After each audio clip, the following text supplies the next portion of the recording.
Thanks. I stand here today, Acting Speaker, to talk about this very important issue because, of course, delivery of health is a core responsibility of government. That goes for probably the three key areas that we would talk about in government, being health, education and safety. I want to put on record tonight my deep concern for the politicisation of this issue. Health should not be politicised. There is a very clear difference between accountability and politicisation. And Member for Cottesloe, you scoff, but actually it's fitting that I'm going to go to a quote to demonstrate my point about this politicisation. Just yesterday in this House, she said, quote, "The government is heading into its 5th year in government and it is going to do something about the health crisis. It needed to start doing something 4 years ago. It was told about it. The government knew it was a crisis." Let's just, end quote, let's just remind everyone of where we were 4 years ago, 2017, the end of the Barnett government.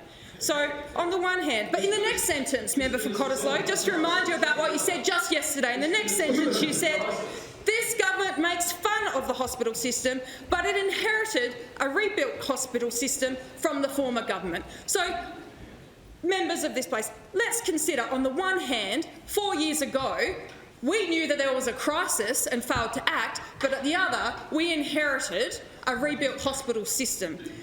Talk about having a bet each way. Which way is it? It's cynical and it politicises this very important issue. So, we have spoken plenty about the demands that have been placed on our health system as a result of COVID. And there was a reference to it being used as an excuse. We're blaming COVID.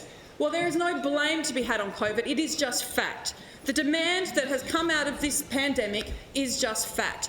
And you cannot correlate the number of cases in Western Australia to that demand, because we know that in systems we put energy and human resources into planning, we put it into prevention, we put it into people who are vaccinating, we put it into people who are testing. So the number of cases, COVID cases in Western Australia is not a direct correlation to the demand that this pandemic has placed on our health system. But I think my colleagues in this place have spoken very well about those demands, and they've also spoken very well about the response of the McGowan Labor government. I want to speak to another aspect of this motion that's been put, and that is the economic and social impacts, because that deserves a quick mention. Of course, there have been economic and social impacts, again from COVID, but let's look at what the case in Western Australia is, because I'm really curious. So, because of the COVID management of this government, we have kept Western Australia's economy open. That's widely recognised. Also widely recognised, we have the strongest economy in the nation and one of the strongest in the world. Every job lost to COVID-19 in Western Australia has been replaced. Then add another 21,000, rounding up a little bit, just for argument's sake. Employment in Western Australia is now the highest that it has ever been, ever, in this history. This McGowan Labor government has created over 100,000 jobs since coming to office, despite the pandemic. Consumer confidence is also at record highs.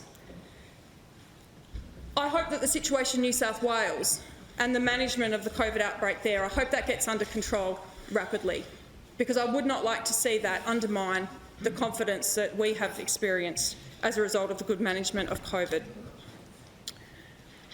The McGowan Labor government has a plan. It was one of the first in the nation to implement a COVID recovery plan, a $5.5 billion well-resourced response to the pandemic. And that did include the economy and industry. It also included community, and it included infrastructure. So it was a comprehensive, detailed and funded plan to respond to COVID and to the response and the challenges of that. So I want to go a little bit too around some of the great things that we are doing in Western Australia.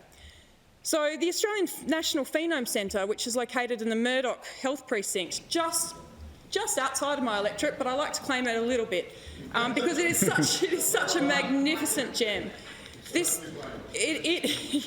I'll take what I can out of it. It is worth it. For those members who haven't visited, please contact them. They'd be happy to show you through. I do warn you, though, if you're feeling halfway intelligent, you won't feel that way walking out of the place, because the amount of skill, knowledge, the level of research that is taking place there, that centre is the centre, or is contributing significantly to the world's response to the COVID-19 pandemic. They're a significant world leader, and they're right here in Perth in Western Australia. And of course, over time, that centre is also focusing on a number of areas that have implications for the future economy of our state. The Brains Trust that's located in that centre, in itself, the contribution to our future economy and the diversification of our state is significant. We're extremely lucky to have that. So I want to conclude, because I'm very aware of time. We do have challenges in Western Australia, just as there are challenges across Australia, and indeed challenges across the world. The pandemic has accelerated these challenges. There's no doubt about that. But we also have unique strengths and opportunities. We have an incredibly dedicated and skilled health professionals here in Western Australia. We have world-class hospitals, and they are world-class. And we are having on our way a new women and babies hospital, a $1.8 billion investment. We have the strongest economy in the nation. And as a result, we have been able to respond, to put the resources into our health system to meet and match the demand that we have seen. We have more hospital beds, we have increased funding for mental health, we've added more nursing graduates and are recruiting more nursing graduates into our health system. So I would like to start by returning to my warning at the beginning about the politicization of this very important area. In accordance with Standing Order 61, this business is interrupted and adjourned until a later stage of this day's sitting.